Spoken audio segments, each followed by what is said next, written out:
भविष्यमा तपाईहरु हामी यस्तो युथ नै बाहिर गयौं भने को बस्दिन आई गेस केपी ओली जस्ता मान्छे म पनि बाहिर बसेर आएको मान्छे हो हैन केटाहरु खाली बाहिर जाने भने चाहिँ केही छैन भन्ने चाहिँ के हो त आफ्नै बच्चाहरु बाहिर छ अरूको के कुराहरु बाबु ल यो चाहिँ राम्रो आयो है रियल इस्टेट अहिलेको समयमा कोरोना पछाडि जुन पैसाको आम्दानी एकदम गाह्रो भएको होला अलि सम्भव छ एउटा कन्टेन्ट तर जाम खोल्नु you are so kind excuse me sir हामीलाई थोरै टाइम दिन सक्नुहुन्छ नेपालमै बसेर पनि केही गर्न सकिन्छ यसरी गाडी चलाएर हिँड्न सकिन्छ भन्ने तरिकाले त्यसरी हजुर केही बोल्दिनुहुन्छ एक्ज्याक्टली भन्दा पर्दा चाहिँ म पनि बाहिर बसेर आएको मान्छे हो हैन म चाहिँ युथको बेलामा प्लस 2 भ्याउने बित्तिकै बाहिर कुनै देश बसेर नेपालमै केही गर्नुपर्छ भनेर आज आएको 2-3 वर्ष भयो हैन जापान चाहिँ 12-15 वर्ष बसेर स्ट्रगल गरेर भनेपछि नेपालमै बस्दा बेटर कुरा लास्टमा हाम्रो चाहिँ इन्डिङ पोइन्ट भनेको बेटर नेपाल नै हो भेटाउनलाई नेपाल भन्दा अरु कहिले सम्भवै छैन यहाँनिर अहिले के गर्नु हुँदैछ हजुर म मेरो आफ्नै बिजनेस होटल बिजनेस गर्छु मैले thank you for time sir ल यो चाहिँ राम्रो आयो है बसेर पनि यसरी गाडीमा हिँड्न सकिन्छ भनेर हजुर थोरै बोल्दिनुहुन्छ हजुर यही बेला हो फेरि अरूलाई मिल्दैन हजुरको नाम हजुर अहिले के गर्नु हुँदैछ म व्यवसायी हो हजुर के व्यवसाय रियल इस्टेट हजुर नेपालमा बसेर रियल इस्टेट अहिलेको समयमा कोरोना पछाडि जुन पैसाको आम्दानी एकदम गाह्रो भएको होला अलि सम्भव छ के गर्नु त अब हामीसँग विकल्पै छैन हजुर युथलाई के भन्न चाहनुहुन्छ यही बसेर गर्नु पर्यो केही छ एकदम यही बस्नुपर्छ बाबु जस्तै एकदम धेरै पैसा नभएको मान्छेले रियल इस्टेटमा कसरी चाहिँ पैसा हाल्ने कसरी आम्दानी सुरु गर्ने लगानी सुरु गर्ने अब त्यसलाई त गर्नु लागि पर्छ हुन्छ सर थ्यांक यू सर ल म्याम Volkswagen. बोल्नु न सिबिएम हजुरले थोरै टाइम दिन मिल्छ हामीलाई अझै जाम खुलिदिन्छ मात्रै हो जस्तै हामीले चाहिँ युथको लागि के बनाइरहेको छौँ भने एउटा कन्टेन्ट तर जाम खोल्नु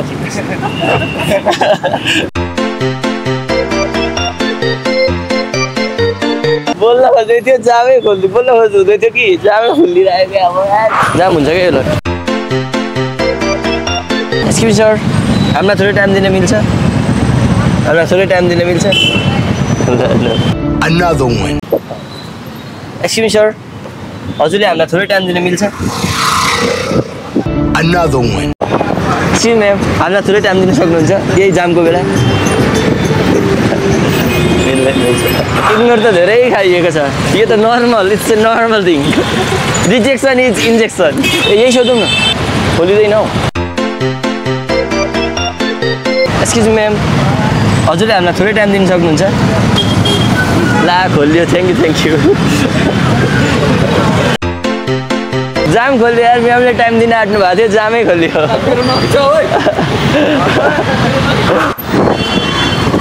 एक्सक्युज सर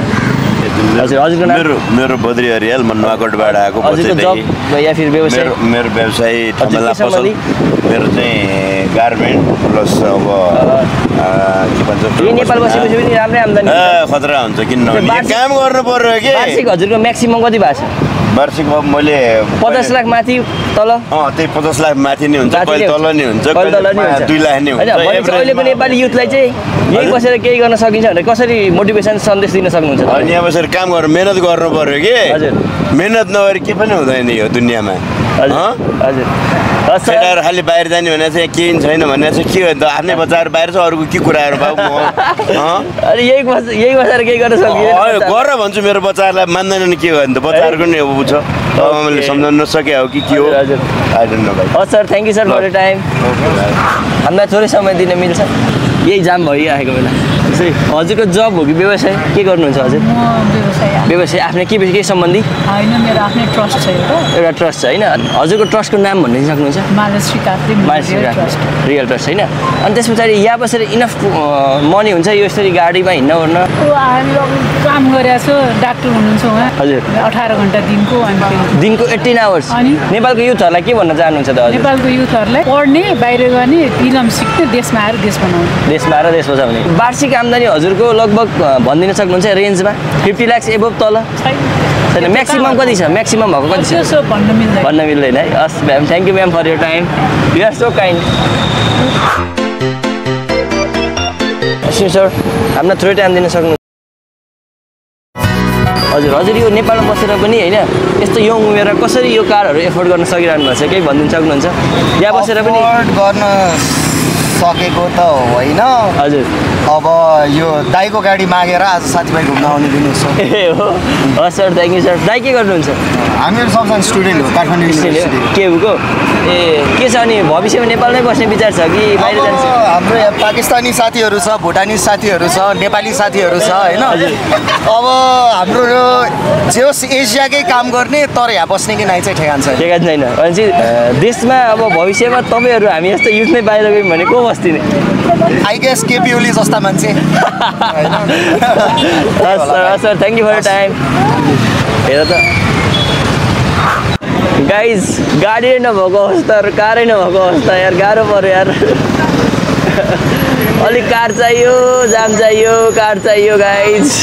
या जाम ल भयो जाम फुली गयो हेर न कार चाहियो गाइज जाम चाहियो बर्बाद भइरह त कन्टेन्टै नआउने भयो बल्ल गाडी प्याक भयो क्या सुमन गाडी प्याक भयो क्या बल्ल कस्तो हेर त जाम अब गाडी नआइदिरहेको क्या ल हेर ट्याक्सी छ त्यो छ ल हेर एउटा गरिदियो या एक्सक्युज म्याम हामीलाई थोरै टाइम दिन सक्नुहुन्छ थोरै एक्सक्युज मी सर फोनमा सोध्ने हो क्या यहाँ सोध्नु यङ हुनुहुन्छ एक्सक्युज सर हामीलाई थोरै टाइम दिन सक्नुहुन्छ जसमा चाहिँ देशमै बसेर केही हुँदैन भनेको छ नि त अहिलेको युथहरूले हो यो चाहिँ चेन्ज गर्नको लागि हामी यही देशमै बसेर पनि केही गर्न सकिन्छ यसरी कार कुदाउन सकिन्छ भनेर एउटा कन्टेन्ट बनाएको छौँ होइन त्यसमा केही बोलिदिनुहुन्छ यदि जाम भइरहेको भने जाम खोलो ल ठिक छ ल